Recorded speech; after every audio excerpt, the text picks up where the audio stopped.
자, 오늘은 여러분께 고득점으로 가는 팁을 하나 알려드리도록 하겠습니다. 자, 여러분들이 실모를 많이 풀게 될 거예요. 실적 모의고사. 그러면 보통 이제 어려운 번호가 11, 12, 13, 14, 15. 물론 이제 15가 제일 어렵긴 하지만 이게 정해진 건 아니라서 이 중에서 뭔가 하나가 나한테 어려울 수 있고, 그 다음에 28, 29, 30. 선택 과목 중에는 이런 것들이 어렵고, 단답형에서는 20, 21, 22가 좀 어려워서 좀 어려운 실무를 푼다 이러면 어떤 현상이 많이 생기냐면, 그러니까 이제 상위권에서도 어려운 실무에서 일단 20이 틀리고, 그 다음에 15 틀리고, 30 틀리고 봐요. 일단 어려운 실무를 풀면. 그리고서 뭔가 28번에서 뭔가 계산 미스가 나거나, 아니면은 모의고사에 따라서는 28번에 30%는 어려우니까 얘를 틀리고, 이 중에 뭔가 생각이나 이상한 미스로 하나 틀리고, 딴 거 다 맞고, 이렇게만 해도 지금 하나, 둘, 셋, 넷, 5개라서 80점이 나오게 되고, 여기서 하나가 더 맞아도 84점이에요. 그래서 여러분들이 80이나 84점이 그렇게 공부를 못하는 게 아니에요. 어느 정도 좀 공부를 한다고 해도 조금 미스나고 실수나고 미끄러지면 수능장에서 충분히 이런 점수가 나올 수가 있고, 여기서 조금 더 기본기 부족하면은 이제 70점대로 내려가게 되는 거죠.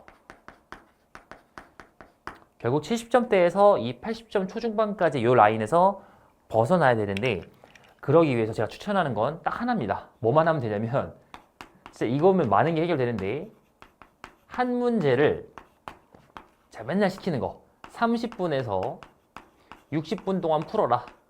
이거 제가 굉장히 강력 추천하는 게 이 내용이고, 실제로 학원에서도 시간이 좀 충분하면은 요거를 우리 학생들에게 많이 시키곤 하는데, 이게 어떤 효과를 주는지를 제가 좀 정리해 볼게요.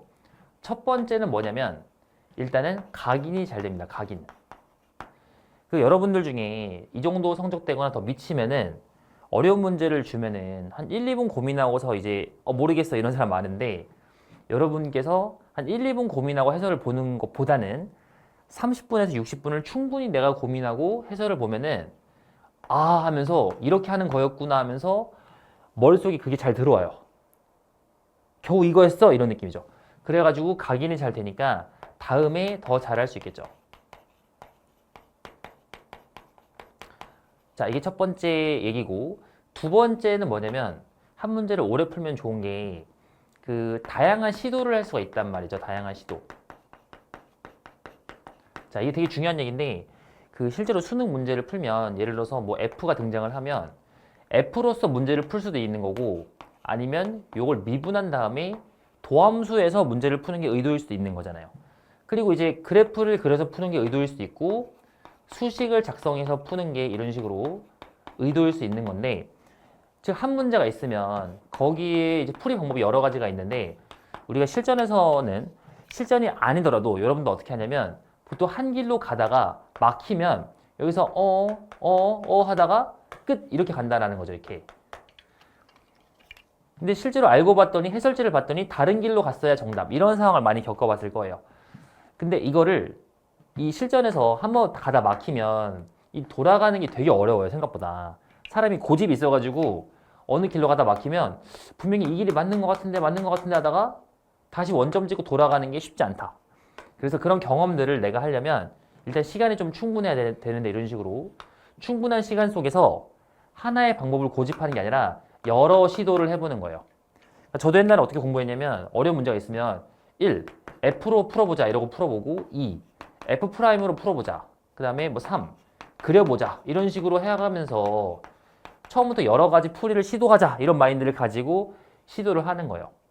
다양한 시도를 해서 어떤 막혔을 때 돌아가는 연습을 해야지 실전에서 내가 그렇게 갈 수가 있다 라는 얘기고, 이게 3번이랑도 연결이 되는 개념인데, 그 여러분들께서 이 답지를 나중에 보면은 어떤 생각이 들 거냐면은, 뭐 일부 어려운 문제는 너무 어렵겠지만 대부분의 문제는 겨우 이거야? 이런 생각이 들 건데,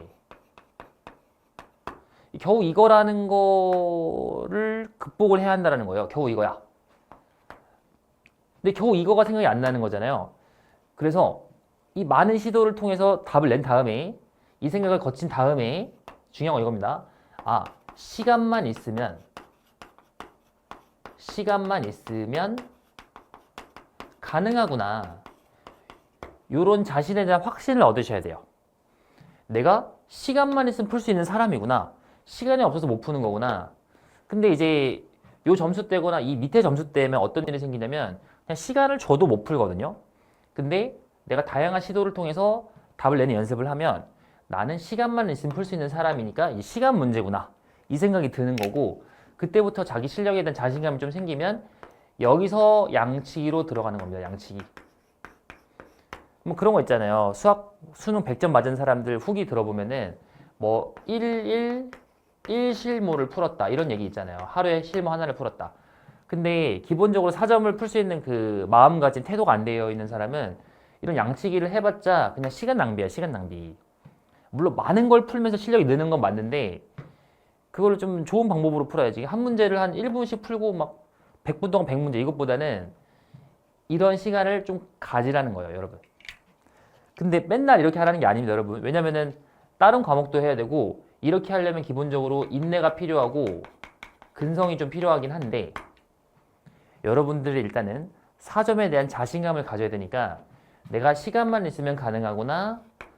그 다음에 다양한 시도를 해가지고 막혔을 때 꺾는 능력 이런 것들을 계속 연습을 하셔야지 된다는 겁니다. 되게 중요해요. 그래서 제가 이제 이걸 많이 시키면 4점짜리를 뭐 어려운 걸 3개를 주면은 하나도 못 풀던 친구들이 나중에는 뭐 시간 제한을 줘도 2개에서 3개는 다 풀더라고요. 이렇게. 자, 아시겠죠? 이런 것들을 꼭 연습해가지고 4점을 극복할 수 있기를 바라겠습니다.